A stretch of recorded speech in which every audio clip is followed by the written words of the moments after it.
The House Without Windows. Part 1. The Arrival. There are roads that seem less like paths of earth than like scars upon the face of the world. Such a road, narrow and forsaken, wound itself through a forest whose trees stood as if in perpetual mourning, their branches entangled like the hands of the condemned.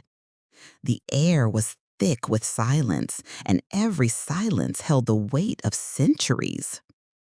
It was along this mournful track that a solitary car crept forward, its headlights trembling against the darkness as though unwilling to disturb the night. At the wheel sat a man whose name mattered little, for in that hour he seemed more shadow than substance, a figure carried not by choice but by fate. Beside him, a woman draped in black. Her face, concealed beneath the hood of her garment, was a mystery that even the faint glow of the dashboard could not penetrate. She had spoken scarcely a word since she entered the vehicle, and when she did, her voice was neither soft nor harsh, but carried a strange hollowness, as though it echoed from the depths of a cavern long abandoned by men. Her destination was not on any map. On the screen of the driver's device, it appeared only as a point, nameless, voiceless, an island of coordinates in the void. Still, the car obeyed, drawn as if by an invisible hand. The deeper they entered the forest, the more it seemed to swell with hostility. The trees grew denser, their trunks leaning as though eager to crush the intruders. A mist rose, pale and languid, wrapping itself around the car like the folds of a shroud. And yet, through all this, the woman in black remained motionless, as if the forest itself respected her presence or feared it. At last, the car reached its end, a clearing where no stars shone, where the moonlight recoiled as if repelled. And there it stood, a house without windows. Its walls, blind and mute, rose like a fortress, built not for the living, but for the forgotten. The door, tall and iron-bound, was mottled with rust, as though centuries had gnawed at it but failed to consume it entirely.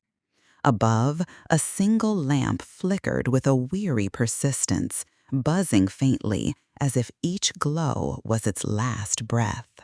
The woman stepped out. She did not look back at the driver, did not thank him, did not even acknowledge his existence. She simply walked toward the door.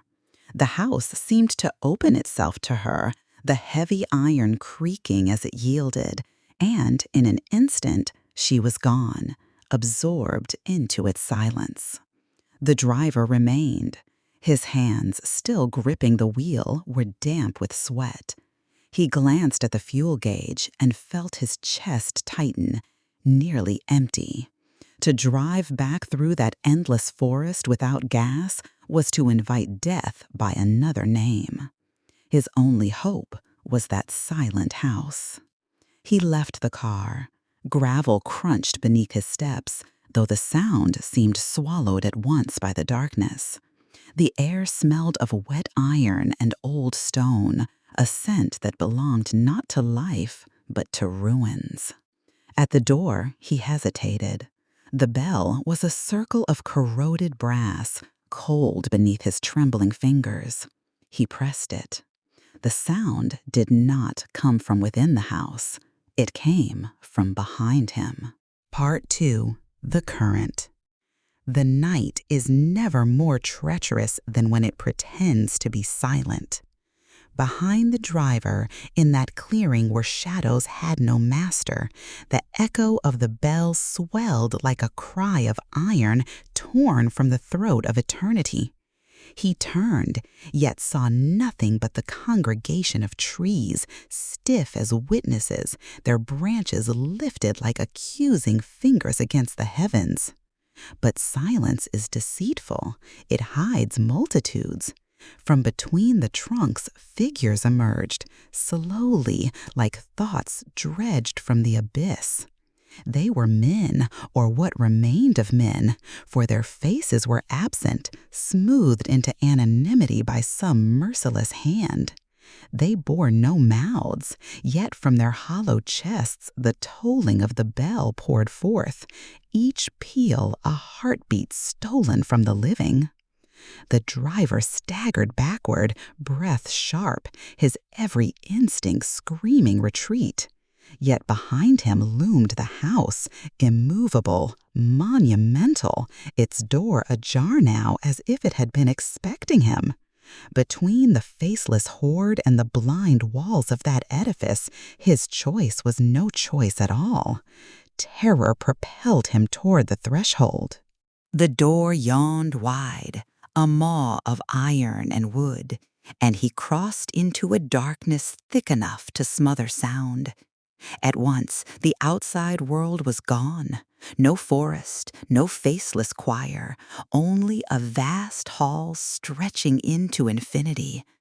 The air reeked of damp stone and something older, like manuscripts rotting in a monastery long forgotten. Then came the mirrors. They rose along the walls in endless succession, cracked and tarnished, each one a fragment of broken memory. He sought his own reflection, but the glass denied him. Instead, every mirror revealed the woman in black. She stood there multiplied 1,000-fold, each image still, each gaze fastened upon him, as if she had become the very soul of the house. Panic clawed at him. He moved forward, yet the mirrors followed, bending and warping, narrowing the path until it was less a hall and more a throat closing around him. In the shards of glass, the woman's lips parted at last, though only in the flesh. Her words rippled through the hall like wind across graves. Every wall has eyes, every silence a voice. You rang the bell, and the house has heard you. From this moment, your breath belongs to it. He tried to speak, but his throat yielded no sound. His voice had deserted him, stolen as tribute. In that dreadful silence, he realized the truth. He was no longer a guest, but a prisoner, absorbed by a house whose windows were not absent, but inward. Mirrors upon mirrors, opening not to the world, but to eternity.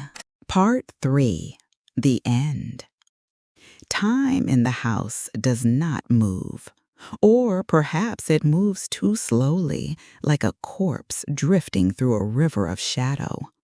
The driver, now nameless in his terror, wandered the hall of mirrors, each reflection a scream frozen in silver. The woman in black no longer appeared. She had melted into the glass, her presence everywhere and nowhere, a specter woven into the very walls.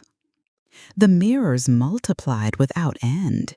He ran, but the hall stretched infinitely, folding back upon itself, corridors within corridors. With each step, he felt his body lighten, his hands lose substance, his voice vanish into the thick, clammy air. Outside, the forest might still sway. The faceless figures might still toll their invisible bells.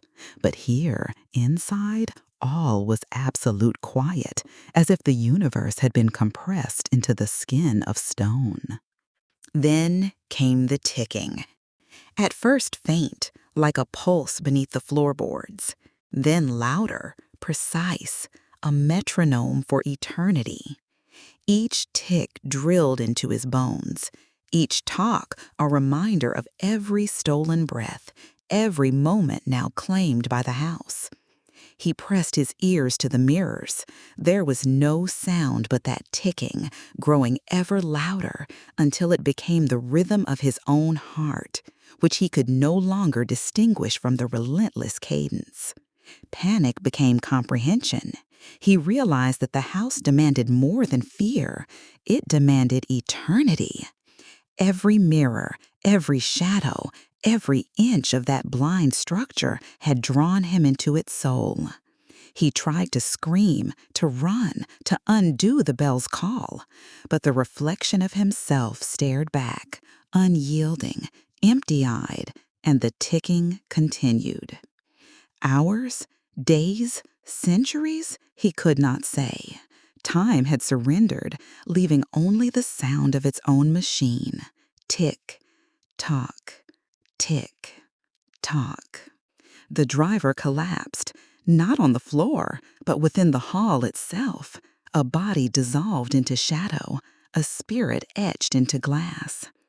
And so the house, silent yet alive, closed its invisible windows upon him. Outside, the forest whispered in vain. Inside, there was only the metronome of eternity, marking the end, the absolute, unbroken end, where even fear became a memory, and the world beyond was a forgotten dream.